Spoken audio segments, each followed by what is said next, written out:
name's Melissa, and this is my 39th week blog of my first pregnancy. This may possibly be my last blog as a pregnant woman. It's been a very difficult and complicated week, and I actually could really use some advice. So if you have any advice to give, I'm happy to receive it. Let me give you some context of what's going on. Today is Tuesday, okay? Last Thursday, I went to my doctor's appointment. And if you've been watching any of my blogs, you've heard me say that I am Group B strep positive. And last week I was talking about how this kind of concerns me because I've actually heard that you can pass this Group B strep to your baby. And in rare cases, it could cause severe breathing problems and even death. And the only way to prevent this is to get in 2 doses of penicillin within 8 hours before your baby is delivered. So my question was, well, what if I go into labor and that rare chance that I'm not able to get those 2 doses of penicillin in time for it to be effective for the baby? So I went to the doctor and I spoke with him about this, and he agrees. And he said normally in this case we would induce. We're going to induce. So how about we induce on Monday? So this was Thursday, and he wanted me to induce on Monday. And I thought, wow, that's really early. Maybe not Monday, because Dan had a very big test on Monday, which I'll talk about in a little bit. It was a test for a job that he was applying for. So I said, no, maybe not Monday. How about this following Friday, which is Good Friday? And I thought that would be a good time to induce, because I know my dad's got all of the following week off, and Dan can, we can plan that Dan can take off Friday and he can take off maybe Thursday, because we would start induction Thursday night. So he'd take off Thursday, Friday, and then the following Monday, and it'd give him the weekend and stuff. So we were doing that. But then he checked my cervix, and he said, well, you're only really dilated 1, and you have 0% effacement. And I was like, okay, well, 1's, improvement, because before that I wasn't dilated at all. So I thought, okay, well, maybe, things are starting to roll, and we'll get things going, and I'll start dilating more. So, like I said, this was Thursday. Yesterday, Monday, I was so caught up with this test that Dan was taking, because he's applying for a really, really great job, and we spent a lot of money getting him a really great job interview outfit, and we've been praying about it, and we've just really been excited about this opportunity for him to have this test. And so I stayed up all night long thinking about Dan and this test, and most of the day I'm waiting for him to call me and tell me how he did. And he called me and he told me he did really, really well, and eventually we found out that they want him to come in for a final interview, I believe next Monday, which happens to be my original due date, but I'll get to that in a little bit. So that's the 21st of April. And so I was like, oh, this is awesome. This is really, really good. And then we hung up, and then I had time to relax, and then I realized, I haven't felt the baby kick today. And, it's about 11 o'clock in the morning, and I thought, I haven't felt the baby kick at all. I've been up all night, and this is strange. So I went and I put some ice on my tummy, because I know that the baby wouldn't like the ice, and it would have to move, and it didn't. And so I played some really loud rock music on my tummy, and it didn't move then either. And so I went and I took a bath, and me and the baby play a really fun little game. I take a bath, and then I get my cold water bottle, and I put it on my tummy, and it always kicks it off. And it's always really funny, because it's like I'm getting a chance to play with the baby. I'll put the water bottle on my tummy, it kicks it off, and it's really funny. And, well, it didn't. It just left it there. The baby was absolutely still. And so I laid back down, and by this point it was around 6 o'clock in the afternoon. So I had been for about 7 hours trying to get the baby to do things, and it wasn't moving. So I made the decision to go to the hospital. And of course, as children do, they make parents look out to be liars, which is fine. I was so happy because once we got there, got strapped up with the monitors, they could see the heart rate was really good and the baby was actually moving and I could actually start feeling the movement. So I don't know why. It waited until I went to the hospital, but it started moving after that point. And then while we were there, some really annoying things happened. The doctor came in and I was like, can you please check my cervix and see if I've dilated at all? And her attitude was really like, okay, if you want me to, it's not necessary. And I was just like, yeah, I would like it if you could. And so she was like, okay, well, that's fine. So she went ahead and checked it. She said, you're about maybe a 1. And so, I thought I would have progressed a bit more since Thursday. But I was like, all right, can you tell me where the position of the baby's head is? And because I didn't mention this, but the baby has swam up. It was really, really low, and then it just went up. The head was down, and now it's not. It was up here. And so I was like, can you check the position of the head? And she's like, well, it's, I guess that's the head. The head must be down. Or that could be the butt. I don't know. And I'm like, well, I was supposed to get induced today. This was Monday, and this was the original day my doctor wanted me to be induced. And I was like, I was supposed to be induced today, and the baby's not even in the right place. And she's like, wait, no you weren't. You're only 38 weeks. And I was like, no, I'm 39 weeks. I'm in my 40th week. And she's like, no, you're only 38 weeks, and it's illegal for us to try to induce you at this point. You won't be 39 weeks for a few more days. And so I'm like, what? And she's like, yeah, your due date's wrong. It's not the 21st of April anymore. It's the 23rd of April, which happens to be my birthday. So anyways, I was just like, what is going on? First, this woman didn't want to check my cervix.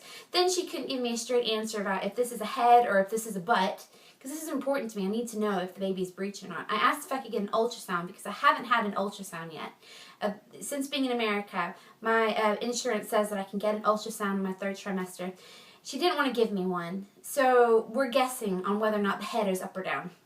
And my mom was in the room, and I'm a very private, modest person, so I was like, when she was checking me, I was like, Mom, do you mind if you turn around? And she's like the doctor was like, why? She's your mother. And I'm like, yeah, I have that right. I have the right to that privacy. It was just really annoyed me. About 2 or 3 times, she kind of gave me this look like, what's wrong with you? Your mom should be able to be here while we're checking your cervix. And I'm like, I don't know what your relationship is with your mother. I didn't say this, but me and my mom are not like that. We are not, privy to each other's private areas, and my mom gets that. And she likes that about me, and she likes that I'm a modest person. And anyways, epically long story short, I don't know what's going on because I'm a 0% effacement. I am dilated to a 1. And today is Tuesday. Thursday night at midnight, they want to induce me. But I feel like that's really unnecessary. If the baby is in the wrong position, and if I'm not dilated, and if I'm not effaced, then why am I being induced? Because one doctor's like, yeah, let's get you induced. And the other one's like, whatever, I don't really care. It doesn't really affect me. They're just sort of like, they aren't really agreeing with each other. And I talked to the nurse and I was like, what I don't want to happen is to go in to be induced. Making this poor decision, going in knowing that I'm not effaced, knowing that I'm not dilated, and also knowing that the baby's in the wrong position. I'm going in to be induced, and because of that decision, causing myself to have a C-section. And it's like, right, I've never done this before, but you guys are all acting like morons. You're all acting like this is like God has not created birth. You're acting like you created it. You're acting like your medicines and all your different interventions and stuff, those are what creates life. That's not. God created life. God created my body to be able to go for 40 weeks and to have this baby naturally, and the thing is though, I am group B strep positive, so I need to be induced so that I can make sure that I have that penicillin flowing through me really, really good. before the baby gets here. So I'm just a little bit like torn on what to do. Either way, if we get induced, as long as the baby's happy and fine and healthy, then that's all I really want. And a few blogs ago, I really went into this really big rant about birthing plans and how I think they're stupid. And I stick by that. I think that if you're trying to control every aspect of your birth, that's really dumb. If you're trying to say, no, I don't want any monitoring, or no, I don't want, I want to sit like this, and I want the music like this, and I want this person in the room, and I want the lighting like this, and it has to go in this particular order, or I will flip out. Like, if you're trying to control every part of your birthing experience, I think you're setting yourself up for failure. But the facts are, I'm not effaced. I'm not dilated. They want me to induce. My child's in the wrong position.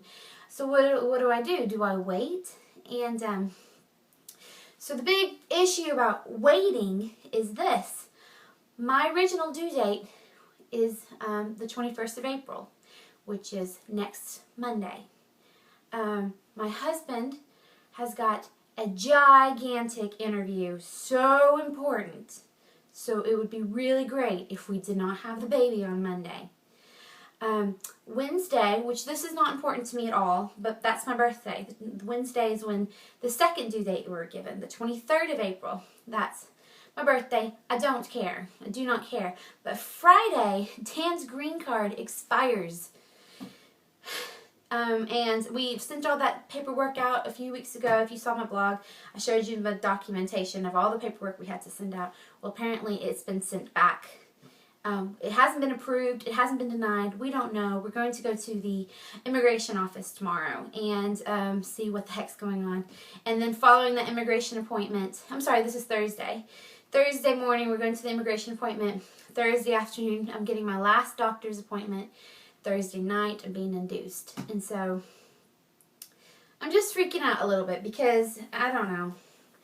It just, when he first told me we're going to be induced on Monday, he wanted me to be induced on a couple days ago. I was just like, I can't believe that this is happening, that I'm actually I'm going to have a child really soon. And everything he said after that point, I didn't let it in because I was just so amazed that I was going to be a mother so soon. But anyways, I'm trusting God, and this is my prayer, that the effacement it progresses, because apparently it's not the dilation of the cervix, it's the effacement of the cervix that matters during an induction. So we went and Dan bought me some primrose oil. Is that what it's called? Evening primrose oil. And yeah, and that's all I can really do. There's other little things you can do, but prayerfully, my next blog, I will be able to tell you about a really happy, healthy labor that we had, and the effacement and everything went okay. I probably will blog before this. I might blog in a couple days after my doctor's appointment, but this is officially my last pregnancy blog for the week. My 39 weeks pregnancy blog, or whatever week I'm in, because I don't know anymore. So hopefully, prayerfully, things are going to go great from here on out. So let's do the belly shot. Ugh, I'm so fat. I'm having trouble walking as well. I'm getting lots of contractions and things like that. And I've been very blessed. We were able to get a phone. See, this is not my broken iPod anymore.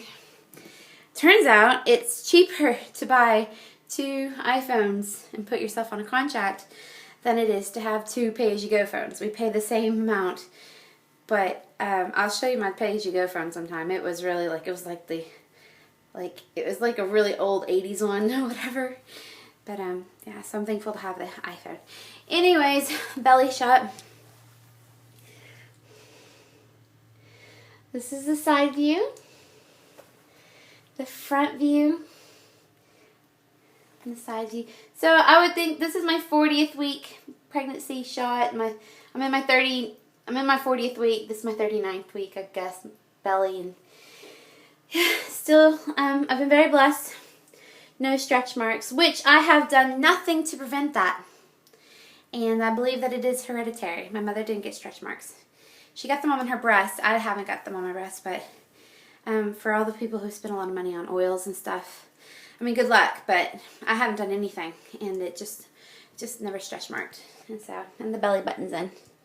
So yeah, anyways, so this is what I'm hoping. Next time I do a blog, I hope that we've got good news about Dan's job, and that we've got good news about the effacement and the dilation, and that the baby's in the right position, and that we can go ahead with the induction on Thursday night. So I've got a lot of work between now and Thursday. Anyways, thank you for following me for all these weeks that you guys have been following me and watching my vlogs. It's been an insane journey for me, and I'm excited about walking into the new time in my life as a mother. So, yep, thank you. I'll see you guys later. Bye.